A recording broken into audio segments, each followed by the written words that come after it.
Listo, queremos darle una cordial bienvenida a todos ustedes, amigos de la comunidad cristiana de transformación. Una iglesia con propósito para la gente de hoy. Una iglesia sin sillas, pero con gente. ¿Qué? Primera a es. ¿Sino qué? En el piso de la sinagoga son sin. Esa es la actitud, esa es la actitud. Esa es la actitud, Natacha. Listo, muy bien. Vamos a leer en pantalla. Para los que nos están viendo desde otras latitudes, les quiero comentar, si ven silencios acá en medio de esta transmisión es porque aquí participamos. Entonces, si usted quiere saber de qué hablamos, yo no voy a repetir. Usted va a venir y entonces va a decir, ya hablaron de esto y de esto. El título es una motivación absoluta. Una motivación misteriosa. Una motivación absoluta. Vamos a leer en el nombre de nuestro Señor y Salvador Jesús, con la bendición de nuestro Padre Yahweh y el amado Consolador que está aquí con nosotros. Dice así: por lo demás, hermanos, os rogamos y exhortamos en el Señor Jesús, que de la manera que aprendisteis de nosotros como os conviene, que de la manera que aprendiste de nosotros como os conviene conduciros y agradar a Dios, así abundéis más y más. Porque ya sabéis qué instrucciones os dimos por el Señor Jesús. Pues la voluntad de Dios es vuestra santificación. ¿Cuál es la voluntad de Dios? Nuestra santificación. Que nosotros seamos, ¿qué? En la Biblia dice que nosotros tenemos que ser santos como Dios es santo. Así que usted y yo no podemos ser santos por nosotros mismos. Tenemos que dejar que la santidad de Dios venga a nuestra vida. Entonces la voluntad de Dios, según la Biblia, es que nosotros seamos, ¿qué? Santificados. Y ahí explica qué es santificación. Dice que os apartéis de. Pero básicamente la palabra santificación es apartarse. Ahí empieza a decir de.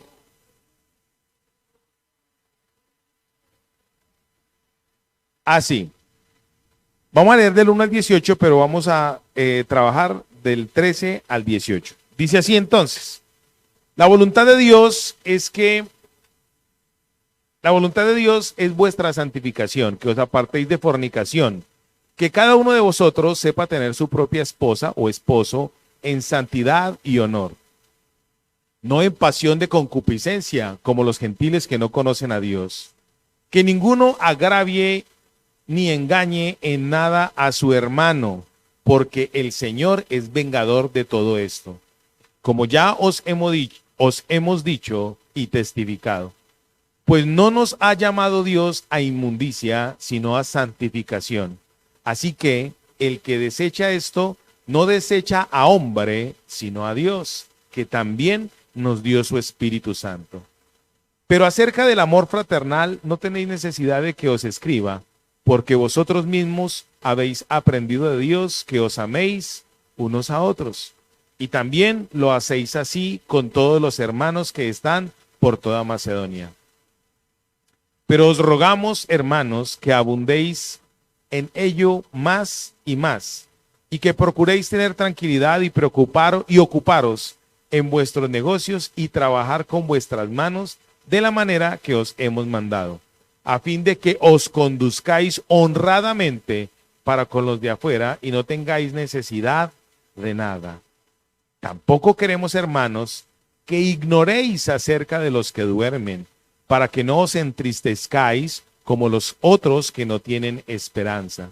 Porque si creemos que Jesús murió y resucitó, así también traerá Dios con Jesús a los que durmieron en él.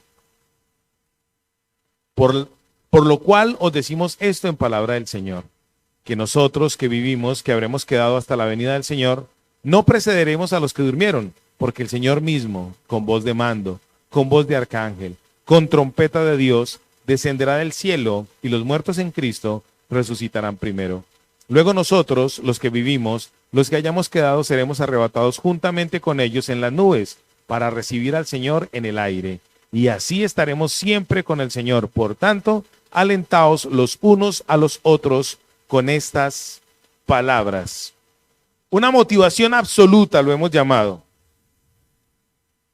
Alguna vez compartimos acerca de esta epístola, entonces no me voy a demorar mucho en la introducción, porque nos podemos demorar un poquitico. Los tesalonicenses, la epístola a los tesalonicenses, si ustedes quieren saber más de ella, van a ir a la Biblia, al libro de los Hechos de los Apóstoles, capítulo 17, 18, 17 y 18 sobre todo, y un poquitico el 19. Esta iglesia la fundó el apóstol Pablo en la región baja de Macedonia. El apóstol Pablo estuvo allá en esa iglesia y por lo que se ve, los hermanos eran algunos entrometidos, algunos eran perezositos, algunos eran como chismositos, algunos eran, ¿ustedes se acuerdan cuando estudiamos eso acá? Características que tiene la iglesia actual, de pronto sí. Inmadureces, claro, pero también habla la Biblia de que esta iglesia también era una iglesia de la palabra, que creían en la palabra, que obedecían la palabra, que creían en los designios de Dios para ellos. Para darles un contexto, la mayoría de creyentes de Tesalónica eran judíos que se habían convertido al cristianismo. La mayoría de estos creyentes eran judíos, pero había una gran cantidad también de hermanos que no eran judíos. La Biblia habla de que los que no son judíos son gentiles, pueblo que nunca fue de Dios. La Biblia estableció, a través del apóstol Pablo, unos misterios. El primer misterio, ¿cómo así que estableció? Dios le dio al apóstol Pablo la revelación de unos misterios. El primero, la salvación para todo el mundo a través de la gracia. Eso es un misterio. ¿Quién es salvo por no hacer nada? Eso es un misterio. El ser humano por naturaleza está inclinado a hacer obras para poder obtener algo. Usted no ha visto que a usted alguien le da un detalle y automáticamente usted dice, ya quedé comprometido. Ya quiere darle a cambio algo a esa persona. Es normal que las personas quieran retribuirle algo o a alguien que le haya dado algo. Entonces un misterio es la salvación por gracia, no por obras. Es por fe que nosotros creemos en la salvación de Jesús. Y otro de los muchos, o de los varios misterios que Dios le dio a este hombre, al apóstol Pablo, hace 2000 años, fue el misterio del rapto de la iglesia, del arrebatamiento de la iglesia. Esto teológicamente tiene una cantidad de gente que dice que es verdad, que no es verdad, que tal vez, que aquí lo puse, que ya no está. Nosotros, obviamente, en esta congregación, creemos en el rapto de la iglesia. Creemos que la Biblia dice que el Señor no nos llamó a condenación, sino a salvación. Nosotros creemos lo que dice la Biblia, que el santo no verá corrupción. La Biblia dice que la voluntad de Dios es que nosotros seamos, ¿qué? Santificados. ¿Y santificar es qué? Apartarse, quitarse, ser enfocado a algo, llevado a algo con un objetivo específico. Entonces nosotros creemos en eso, creemos en el rapto de la iglesia. Esa es una motivación. Con este pensamiento en su mente, quiero que vaya conmigo al verso 18. En el verso 18 dice, por tanto, alentaos los unos a los otros con estas palabras. Motivación, alentar, motivar, inspirar. De los que estamos aquí, yo quiero que usted piense en una motivación. Les voy a colocar un ejemplo. El ser humano tiene 3 elementos: espíritu, alma y cuerpo.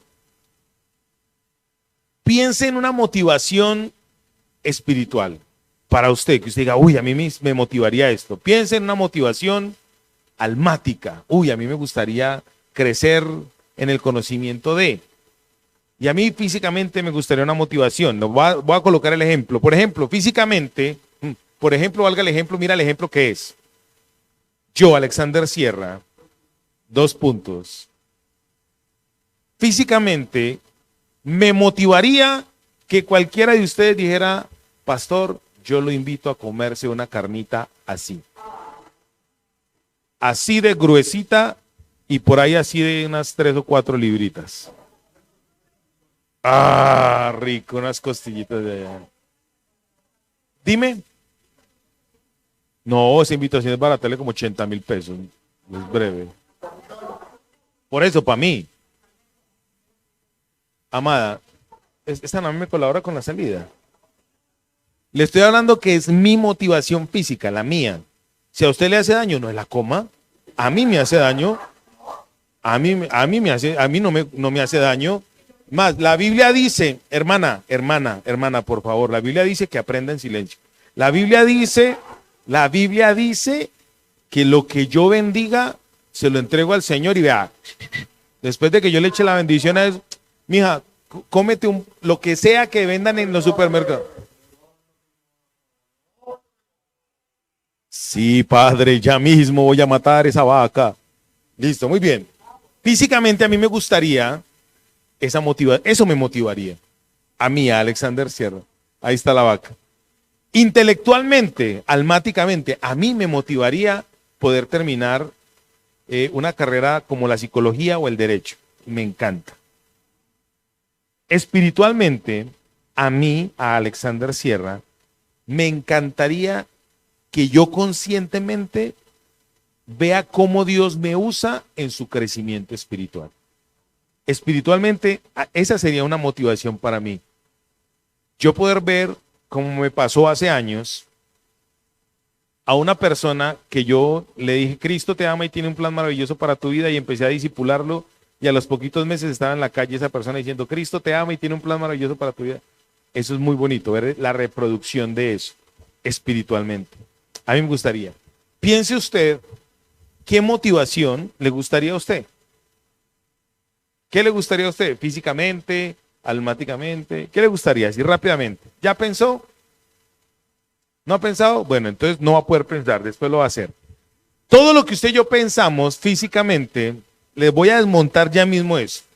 Todo lo que yo les acabé de decir es una farsa. Porque yo me puedo comer esa carne ya mismo. Y a las 2 horas voy a querer más carne de esa. No, mi amor, tú te comes una torta y a las 2 de la mañana está levantada y es que te lo juro que te iba a guardar. Ay, así me dijo una vez. Le trajeron una torta así grande a una vecina que porque iba en el Transmilenio en Bogotá y entonces la tortica se apacharró y era para la mamá de esa señora. Y le dice a la pastora Claudia, dice que, ay, señora Claudia, así como las rolas, señora Claudia, ¿a usted no le chocaba comerse esta tortica? Bestia, a usted no le chocaba comerse esta tortica, que es que la traía para mi mamita y ¡tum! Se me estripó. Y dice Claudia, no, a mí para nada me chocaría. Y se la comió sola. A las 3 de la mañana, ¿dónde está Claudia? Cuando veo la luz de la cocina prendida y me asomo y ella es que, Ave María, como un ratón. Y me dices que, amor, te lo juro que te iba a dejar. Y yo, ya, eso, marihuanera, eso. Pero lo más curioso fue lo siguiente. Lo más... Sí,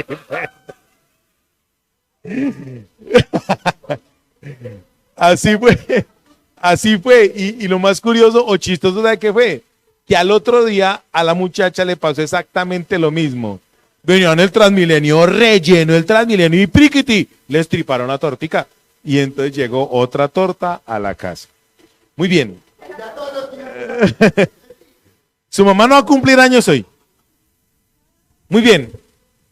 Ojo con esto que les voy a decir. Yo les acabo de decir a ustedes algo que me gustaría que me motivara. A mí me gustaría eso físicamente.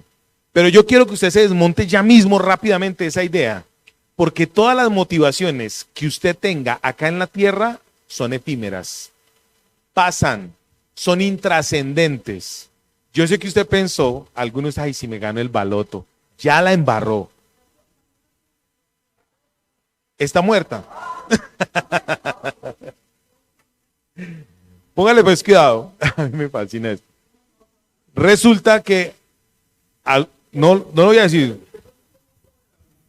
¿Qué? Es que yo sí me he visto. Que pasa es que yo ya la tengo clara, que eso es una motivación vana, efímera, pero la tengo. Si llega, ¿usted cree que yo no se la voy a recibir?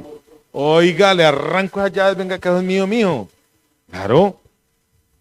Sino que, ¿a qué quiero llegar con esto? Nosotros estamos actualmente motivados por algo que terrenal, efímero. Aquí la Biblia nos está diciendo, aliéntense, creyentes, creyentes, aliéntense los unos a los otros, y especifica con qué se tiene que motivar. Y aquí dice en el verso 18, ¿con qué se tiene que motivar? ¿Alguien me puede leer el verso 18? Del capítulo 4. ¿Con qué? Estas palabras, dice la Biblia, que usted y yo tenemos que alentarnos ¿con qué? Con la Biblia, la palabra de Dios. La palabra de Dios es el único elemento que nos puede traer a usted y a mí una verdadera motivación.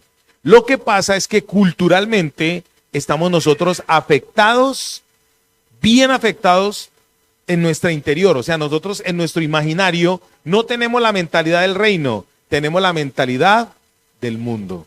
Diga conmigo, necesito purgar mi mentalidad, circuncidar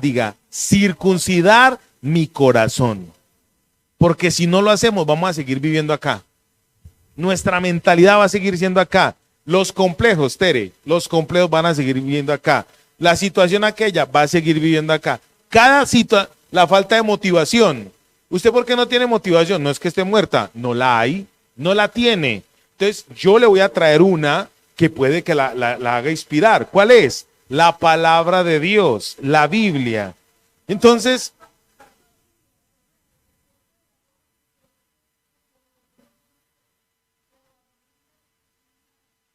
muy bien. Bueno, entonces les voy a decir acá. La Biblia dice, acá en este pasaje, un misterio. El apóstol Pablo dice, escribiendo a los Corintios, en la primera de los Corintios capítulo 15, versos del 53 en adelante, dice, les voy a revelar un misterio. Les voy a decir un misterio. Dice en primera de los Corintios, y ese misterio es que en un abrir y cerrar de ojos, este cuerpo corrupto se va a vestir de incorrupción. Este cuerpo mortal se va a vestir de inmortalidad. Eso es un misterio. Pero para una persona que no tiene el Espíritu Santo de Dios, para una persona que no tiene a Jesús, para una persona que la cultura que está viviendo, la cultura del mundo, pues eso lo va a rayar, porque va a decir, ¿qué estupidez está diciendo usted? A mí me ha tocado como pastor, ustedes saben que a mí me gusta hablar mucho, pero también me gusta estudiar. Y resulta que a mí como pastor me han invitado a dar conferencias, me han invitado a una cantidad de cosas. Y mientras yo hablo de principios morales, la gente me aplaude. Excelente pastor, qué ponencia tan bonita, muy lindo. Cuando hablo de liderazgo ni te digo, porque las mejores propuestas de liderazgo están en la Biblia. Emprendimiento, proactividad, seguridad, proyección, medidores de gestión, todo está en la Biblia. Entonces cuando uno habla de eso, la gente lo aplaude. Pero cuando yo toco el tema de la supernaturalidad de Dios, ahí es donde la gente empieza a rayarse. Porque dice en la Biblia, en 2 Corintios capítulo 2, versos del 20 en adelante, para el hombre natural las cosas del Espíritu son locura. Para los que no creen en Jesús, que la Biblia dice que son personas naturales, las cosas del Espíritu que son locura. Porque han de discernirse solamente espiritualmente. Amados, usted y yo necesitamos circuncidar el corazón de lo terrenal para poder conocer lo espiritual. Yo he aprendido algo, pistis, fe, persuasión. He aprendido en estos 3 últimos años que a mí Dios me persuade a amarlo, o sea, a creer en el amor de Dios, amándome. A mí Él me persuade a creer en Él, en la salvación, cuando Él me salva.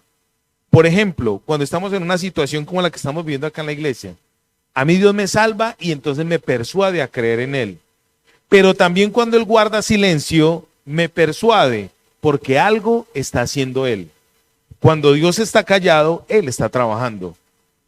El silencio de Dios no quiere decir indiferencia, o que no está actuando, o que no esté. El silencio de Dios quiere decir que Él está trabajando. El problema es que nosotros los seres humanos, como discernimos todo naturalmente, culturalmente, entonces queremos materialmente y físicamente, queremos que Dios ¿qué haga? Rápido. Mira, ponle pues cuidado para colocar el último piso ya para entrar en materia. Siempre, amor, siempre, mira, el ser humano ¿de qué está hecho? Según la Biblia, del polvo de la tierra. O sea, toda la tabla periódica de los elementos están concentradas en el ser humano. Si usted coloca todos los elementos de la tabla periódica y los 4 gases que hay, todo,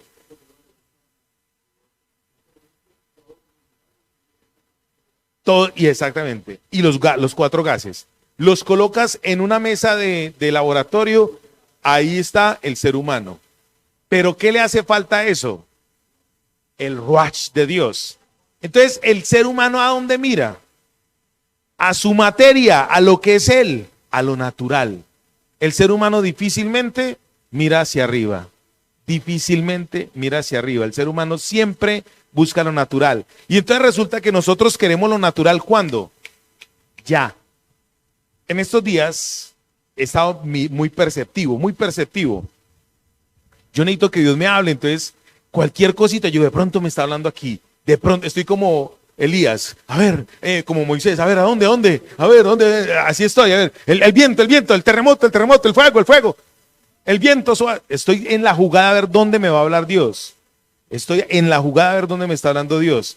Y resulta que en medio de eso me di cuenta de algo. Hoy en día, la influencia de las redes está permeando la iglesia de una manera impresionante. Hoy en día, entre más rápido llegue usted al éxito, es mejor. De hecho, hay unos estándares y un promedio. El hombre rico más joven del mundo. ¿Cómo ser el influenciador más grande del mundo en el menor tiempo? O sea, hoy en día todo es ¿qué? ¿Cómo descifrar en 30 segundos? ¿Cómo eso? Los trading. Quiere ganar en WhatsApp, en YouTube. Un niño con esta aplicación se puede ganar $5,000 diarios. Unas ridiculeces. Bueno, ¿a qué quiero llegar con esto? El mundo está en la cultura que está tratando de implementar rapidez, inmediatez, agilidad. Y con Dios no es así. Con Dios es, vea, uno suave, calma, respire, tiene la eternidad. Así de sencillo es. Nosotros somos los que no tenemos la eternidad. Él sí la tiene. Entonces nosotros nos desesperamos, no tenemos plata para pagar el arriendo y ahora, pues soluciones hay muchas. Nos reunimos en una casa, nos reunimos en los GTs, nos reunimos en un parque, alquilamos un salón de eventos como lo estuvimos haciendo alguna vez. El tal es que usted quiera acceder a eso. Nosotros nos damos la pela, que usted quiera hacerlo, lo podemos hacer. O sea, soluciones y alternativas hay muchas. ¿Me estoy dando a entender? Entonces, el mundo quiere implementarle una motivación. Dios también quiere implementarle la motivación. ¿Cuál es la motivación de Dios? La eternidad. ¿Cuál es la motivación de Dios? Bueno, ahora sí, en el verso 13 dice el apóstol Pablo en 1 Tesalonicenses 4. Tampoco queremos, hermanos, que ignoréis acerca de los que duermen, para que no os entristezcáis como los otros que no tienen esperanza. Vamos a mirar este primer verso rápido. Los tesalonicenses tenían una costumbre, una creencia, una cosmovisión. ¿Cuál era la cosmovisión de ellos? Para ellos, quien moría ya entraba en un sueño profundo y nunca más se despertaba. Para ellos, en su creencia, en su cultura, en su imaginario, en su cotidianidad, la persona que moría dejaba de existir y ya no había más nada. Hoy en día hay personas, se llama el fatalismo, hay personas que creen que una persona se muere y hasta ahí fue. Por tiempo no podemos ahondar mucho, pero les quiero comentar, cuando el apóstol Pablo y los otros discípulos del Señor fueron a evangelizarle a estas personas, ellos fueron y les hablaron del evangelio del reino. Sí, les hablaron del evangelio del reino. Pero en ese tiempo ocurría algo interesante. No les estaban hablando ya del evangelio del reino como Cristo lo anunció. Cuando Cristo vino a la tierra por primera vez, Él dijo, el reino de los cielos se ha acercado. Y Él duró 3 años larguitos, casi 3 años y medio, en medio de la gente de su pueblo y en medio de una iglesia que Él tenía de más de 500 miembros, que la Biblia dice que eran más de 500 miembros, hablándoles acerca del reino. Él vino a establecer el reino. Él dijo, el reino de los cielos es semejante a... Y entonces dice, es como un niño, inocente, perdonador, puro, crédulo. Así es el reino. Él empezó a decirles así. El reino es como el que ama a su prójimo. El reino es como aquel que tiene la capacidad de recibir vituperio. En el Sermón del Monte, el Señor Jesús estableció la carta, ¿cómo se dice? Los estatutos de una nación. No, la Constitución del cielo. En el Sermón del Monte, capítulos 5, 6 y 7 del libro de Mateo, el Señor Jesús estableció la Constitución del cielo. Ahí están las bienaventuranzas. Él dijo, el reino es así. Entonces, claro, la gente tenía esa perspectiva. Pero resulta que el pueblo judío creía que Jesús, o el Mesías más bien, iba a llegar en un caballo blanco con un ejército poderoso de soldados e iba a destruir políticamente al imperio que los estaba subyugando y dominando en ese momento. Entonces ellos pensaban que eso era lo que iba a generar salvación. Por eso cuando el Señor Jesús pasó en un burrito, no le creyeron, porque no lo vieron. Ellos estaban ¿en dónde? En la cultura que los estaba rodeando. Ellos estaban en esa cultura. Pero viene el Señor con una motivación absoluta y les dice, eso que ustedes están pensando no es así. Entonces el Señor les enseñó a sus discípulos acerca del reino. Cuando el Señor muere y resucita y es ascendido al cielo, ¿ya el reino quedó establecido? Sí. Ahora se empezó a predicar en ese momento la segunda venida, porque Él dijo, voy a volver. Es necesario que yo vaya y les haga casa, para que cuando ustedes y yo estemos allá, ustedes no lleguen a ver a dónde van a llegar. No, Dios nos está haciendo casa. Entonces, una motivación que Dios tiene para usted es que el que está haciendo en este momento allá en el cielo. ¿Para quién? ¿Para quién? ¿Para quién? Hermana Aleida, diga para mí. Para usted. Él está haciendo una casa para usted, con las características que son únicas para usted, como su huella digital, como el iris del ojo, como la curvita de la oreja. Para cada uno de nosotros, Dios nos está preparando casa allá. La Biblia dice, alentaos los unos a los otros con estas palabras. ¿Usted se quiere quedar acá? Deje de pensar como el mundo. Que su motivación no sea el mundo. Aquí dice, hermanos, tampoco queremos que ignoréis acerca de los que duermen como los otros que no tienen esperanza. El que no tiene esperanza, ¿dónde tiene puestos sus ojos? Acá en la tierra, donde está lo material, donde lo que cree que le va a suplir su necesidad está. Y entonces ellos estaban entristeciendo, les voy a decir por qué. Porque los hermanos que se les estaba predicando que Jesucristo iba a venir por segunda vez, se estaban muriendo. Mira lo que es la cultura. A ellos el evangelio todavía no había sido escrito. Esta carta no había sido escrita. Entonces a ellos tenían una predicación oral. Los discípulos les estaban predicando. ¿Quiénes? Pues los 500 que estuvieron con el Señor, los 120 del Pentecostés, estaban predicando. Los padres la escuela apostólica estaba predicándole a la gente. Entonces resulta que todavía no se había cerrado el canon bíblico. Entonces esta gente les empezaron a predicar del reino y la gente lo creía. La gente creía en la segunda venida del Señor. Pero su mentalidad todavía estaba ¿en dónde? Atrás en sus creencias. Entonces cuando se empezó a morir la gente, ellos empezaron a decir, ay Dios mío, ¿y ahora? ¿En qué momento me voy a morir yo? Y no voy a poder encontrarme con el Señor. Me voy a morir y no voy a poderme encontrar con el Señor. ¿Por qué? Porque todavía tenían su mentalidad en la creencia de que la persona moría y ya cesaba de existir. Por eso el Señor Jesucristo dijo, yo vengo a darles vida y vida en abundancia. Cuando el mundo le tiende a usted una trampa para que usted pierda la esperanza, Dios le da a usted esperanza. Cuando el mundo le tira a usted la red para que usted caiga en desesperación, Dios le tira la palabra para que usted caiga en esperanza. Por eso aquí en este verso 13 dice lo siguiente, ellos están tristes porque no tienen esperanza. Entonces pregunto en este momento, ¿qué ha hecho el mundo en usted para que usted pierda la esperanza? ¿Qué hace el mundo para que usted diga, ¿será que no vale la pena?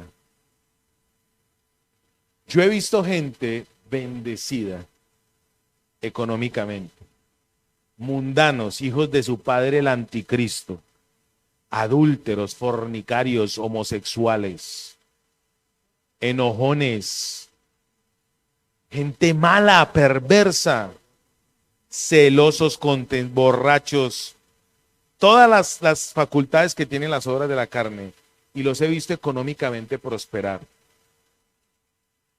Y en ocasiones me ha dado cierta comezón en el esfínter. ¿Por qué da comezón en el esfínter?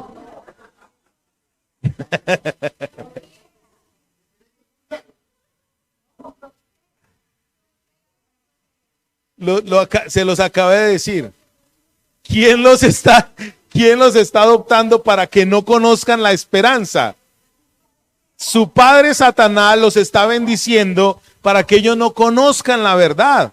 Lo estábamos leyendo en estos días en el libro de Santiago, ¿cierto? En el libro de los Proverbios dice el proverbista, Señor, no me des mucho para que me olvide de ti, pero tampoco me limites tanto para que reniegue de ti. El mundo les ofrece a las personas una red para que no tengan esperanza. Es el placebo de ellos, la pastillita de tic-tac para que no les dé dolor de cabeza.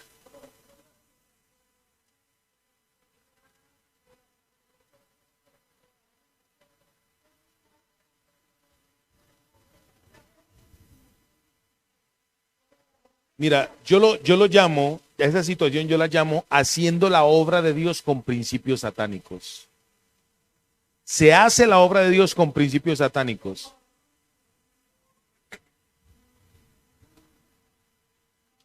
Obvio. Lo bueno está ahí, lo pervertido está al lado de lo bueno. Lo pervertido siempre dentro de un costal de papas buenas van a haber unas papas podridas. Siempre. ¿Qué te hace perder a vos la esperanza el día de hoy, santo de Dios? La cultura te tiene permeado a vos de cosas que te hacen perder la esperanza, la incredulidad, la apatía, el escepticismo, la religión. Son cosas que están ligadas a nuestro corazón, que nos hacen estar en donde, en la cultura, así como a los tesalonicenses les estaba pasando que se estaban muriendo y estaban diciendo, ay, ¿ahora qué vamos a hacer? Entonces, como Dios es un motivador, les dice, hay una versión, en la palabra de Dios para todos, dice, les vamos a hablar a ustedes acerca de lo que pasa con los muertos. Y dice en el verso 14, porque si creemos que Jesús murió y resucitó, así también traerá Dios con Jesús a los que durmieron con él. Lo primero que Cristo hace, una motivación poderosa para que nuestra mentalidad cambie, es que ya nosotros cuando muramos no vamos a cesar de existir. Él les dijo a ellos, a través de Pablo, a los tesalonicenses, mire, cuando una persona muere en Cristo, entra en un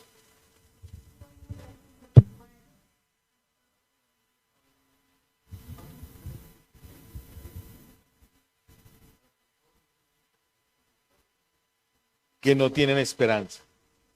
La Biblia dice que el que está en Cristo no simplemente cesa de existir, sino que entra en un ¿qué?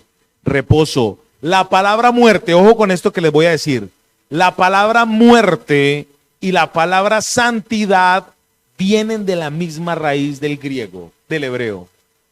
muerte y santidad son lo mismo. Les voy a explicar. Dice, acabamos de leer, porque la voluntad de Dios está en que nosotros seamos, ¿qué? Santificados. La palabra santificar es apartar. Pero para que usted sea santificado, algo tiene que morir. Mira, cuando uno se casa, el matrimonio es una muestra de eso. Cuando usted se casa, bienaventurados aquellos que no se han casado. Ojalá pudiésemos ser como dice el apóstol Pablo. Ojalá pudiésemos ser como dice el apóstol Pablo. Mire, cuando yo me casé, yo determiné que yo tenía que morir. Dime. No me haga hablar. No me haga hablar, mami. Cuando usted se casa, es la mejor muestra de santidad y muerte. La palabra muerte en la Biblia es separación, separar. Cuando usted se santifica, ¿de qué se separa? De todo lo malo. Entonces, no vamos a hablar en este momento de fornicación y adulterio, que todo el mundo lo asocia. Hablemos de los conceptos culturales. Las mentiritas, robar, el enojo, el juzgar. Recuerde que juzgar delante de Dios es igual que adulterar, ¿cierto? El hacer acepción de personas. El hacer acepción de... Esta hermanita es como, dejémosla ya. El hacer acepción de personas delante de Dios es como adulterar. Lo leímos en el libro de Santiago. ¿Sí recuerdan o no? Yo quiero darme a entender, porque ya necesito ir concluyendo. El adúltero es ella. Ella fue la que los discriminó a ustedes.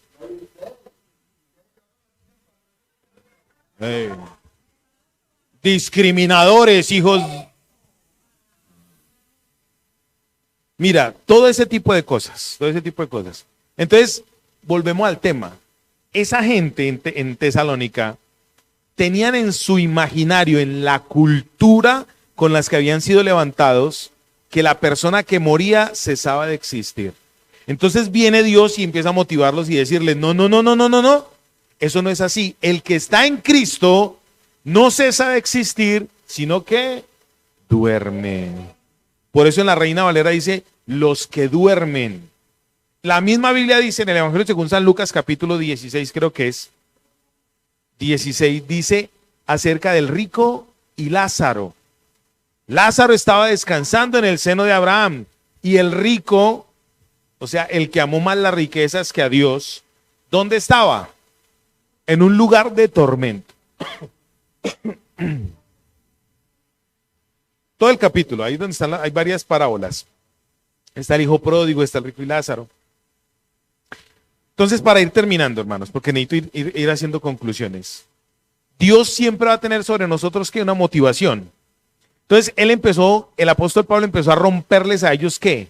Las estructuras mentales y culturales.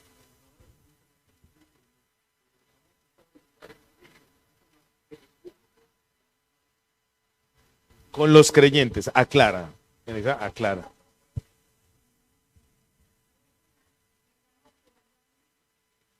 Exactamente.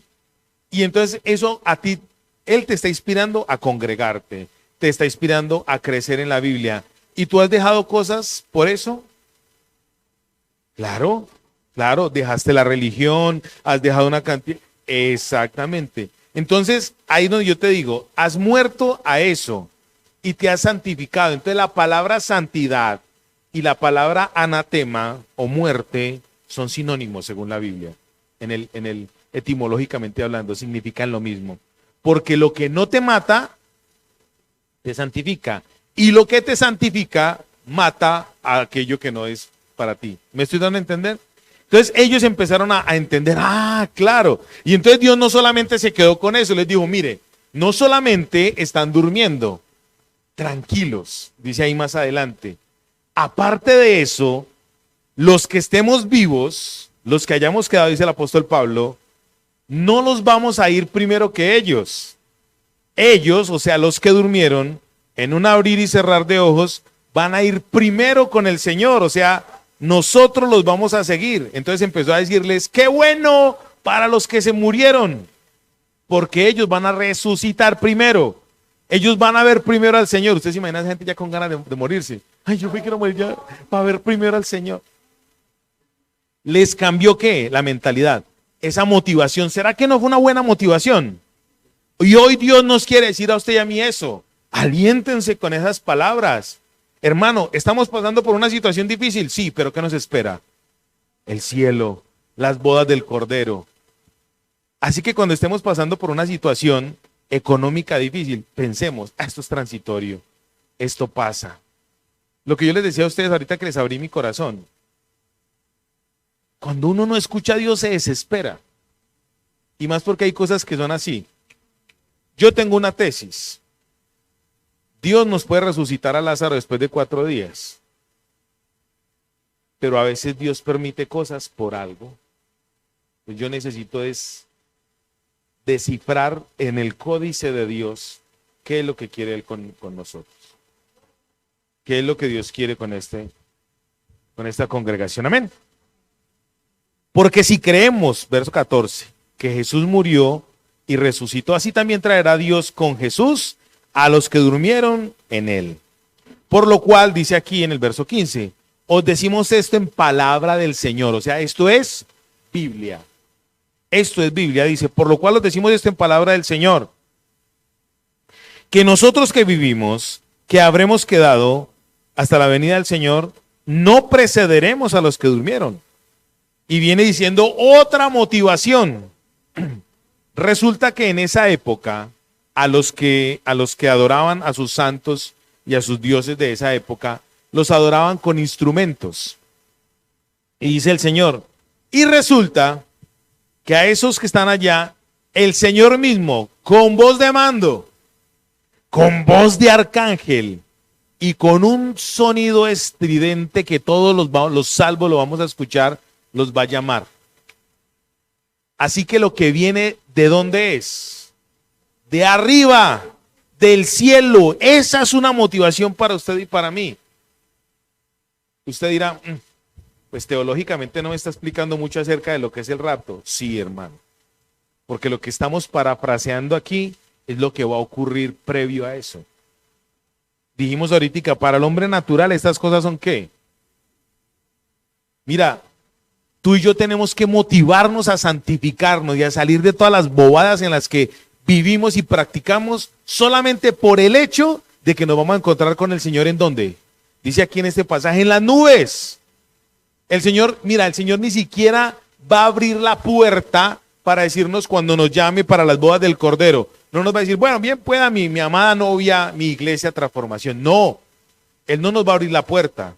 Él va a venir por nosotros en una fiesta hacia acá y nos va a recoger en el cielo.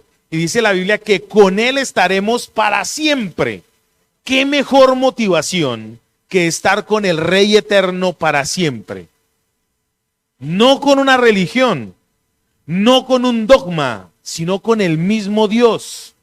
¿Usted cree que Jesús vino a la tierra? Bueno, ¿usted cree que Jesús vino a la tierra? Dice aquí que para usted que cree que Jesús vino a la tierra, los muertos en Cristo van a resucitar primero. Y usted que cree que Jesús vino acá a la tierra y ascendió al cielo, Él es el que va a salir y nos va a recibir. Y cuando salga, Él va a venir y nos va a recibir y enseguida se va a devolver con nosotros y nos va a meter a ese gran redil, a esa gran fiesta. Y va a hacer lo mismo que hizo con el arca de Noé. Va a cerrar tras sí la puerta. Y 7 años de fiesta, usted y yo, con el Señor. Mientras acá en la tierra están comiendo algarrobas. ¿Será que no nos podemos motivar con eso? Eso dice la Biblia, que nos motivemos con estas palabras. Eso a mí me apasiona. Yo me imagino a mi Señor como en el arca. Él cerrando. Después de eso, después del rapto, después de que Él cierre la puerta y estemos en las fiestas del Cordero, allá Él nos va a juzgar a usted y a mí, no por lo malo que hayamos hecho, porque ya Él nos juzgó en la cruz del Calvario hace 2000 años. Él nos va a juzgar a usted y a mí por lo que hicimos con nuestros talentos. Él la va a sentar a usted en sus piernitas. Norita, a ver, yo con los talentos que le di a usted, los dones, las capas, ¿qué hizo mi chiquilina? Y esa pantalla gigante ahí, con todas las excusas. Agúcese, dice Richie Rey, agúzate que te están mirando. Eso es verdad. ¿Usted ha visto eso? Ay, Dios mío. Espere, ahorita nos cuenta eso, porque necesito terminar.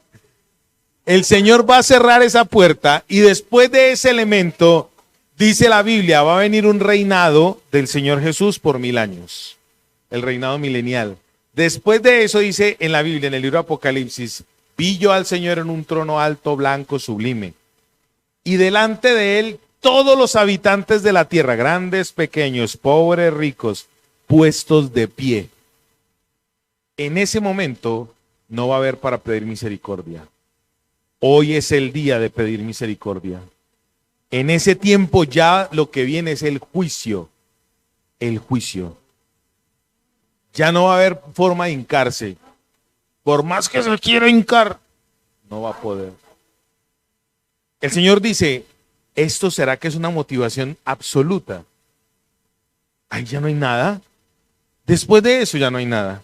Me toca ya terminar con esto porque ¿qué horas son? No, ya no.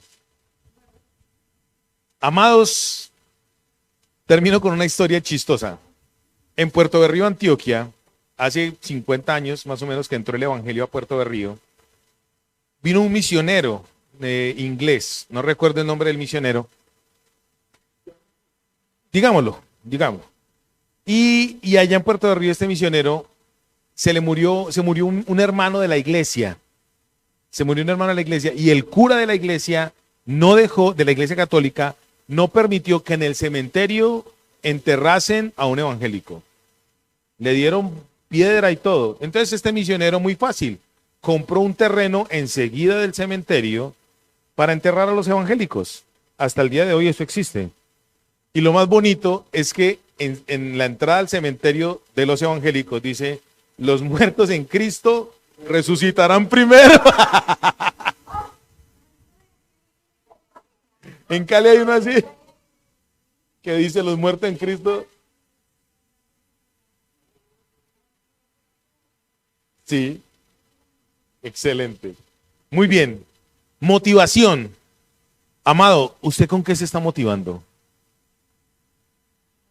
En las pruebas hay motivación de parte de Dios. Esta gentecita de Tesalónica se les cambió el chip. ¿Quién no les cambia el chip con eso? Entonces, ¿qué hizo el Señor? Bueno, ahí tenía una motivación para darles. Ustedes, los que están vivos, pues también vienen conmigo. Viene el rapto y viene algo que se llama arpazo, que es sacarnos abruptamente.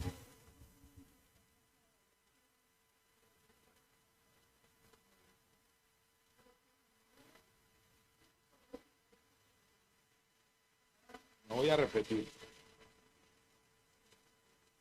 Sonido. Las personas, es importante aclarar que hay una creencia que dice que las personas que se mueren van al cielo con el Señor. Y no puede ser así. No, por eso ahí dicen los muertos en Cristo. Sí, pero los muertos en Cristo, no, entonces sería que el Señor se los trae del cielo con él y nos esperan todos en la nube y dice que resucitarán. Y al resucitar, hemos dicho que están, ¿qué? Dormidos. Y ellos van a resucitar primero y van a ir a donde él, al cielo, al aire. Lo dice ahí, para que lo lean en los versos 14, 15 y 16, porque la aclaración está más adelante. En el 14 pareciera que están en el cielo, pero luego en el 15 y 16 va a decir, resucitan primero ellos, van y se encuentran con Cristo, y luego nosotros que estemos vivos, si es que estamos vivos nosotros, nos encontraremos con Él.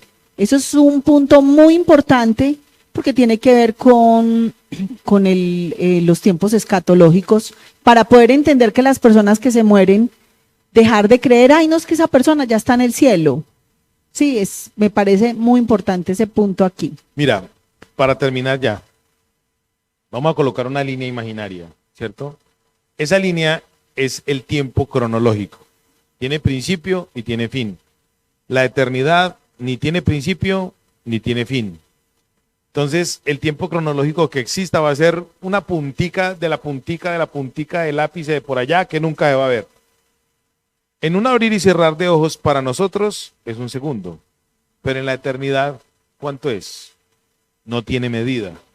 Entonces resulta que esos muertos en Cristo, pues obviamente van a ascender al cielo. Para nosotros va a ser un abrir y cerrar de ojos, pero para los que descansan en el Señor es toda una eternidad. Por eso usted y yo a veces no entendemos la Biblia, porque no miramos entre líneas lo que la Biblia dice. Pero la motivación, ¿cuál es? Alentarse, ¿cuál es? Que nos vamos a encontrar con nuestro Salvador, ¿en dónde? En las nubes. Y allá en las nubes, ¿qué va a pasar? Él nos va a salvar de todo este bochinche. Que viene el anticristo, que vienen más crisis mundiales, que vienen hambrunas, que vienen más pestes, que vienen más, pandemias, viene todo ese bochinche. A usted y a mí no nos va a tocar. Falsas esperanzas. Falsas esperanzas, diciéndole a la gente, no se preocupe que si usted se muere, hay una cucaracha esperando su espíritu. Si usted se muere, no se preocupe que hay un murcielaguito esperando su espíritu. Manéjese bien para que pueda ser como el amigo de nosotros que dijo que habló con Hitler y que Hitler dijo, estoy muy arrepentido de todas las poposeadas que hice. Claro. Se llama salvación por obras y sincretismo. Padre, te damos gracias, Dios mío, en el nombre de Jesús. Gracias, Padre Santo, por tu misericordia. Gracias, Señor, porque ella es para siempre y tú nos has bendecido, Señor. Gracias por tu respuesta. Necesitamos tu respuesta, Dios mío, en Cristo nuestro Señor y Salvador. Amén.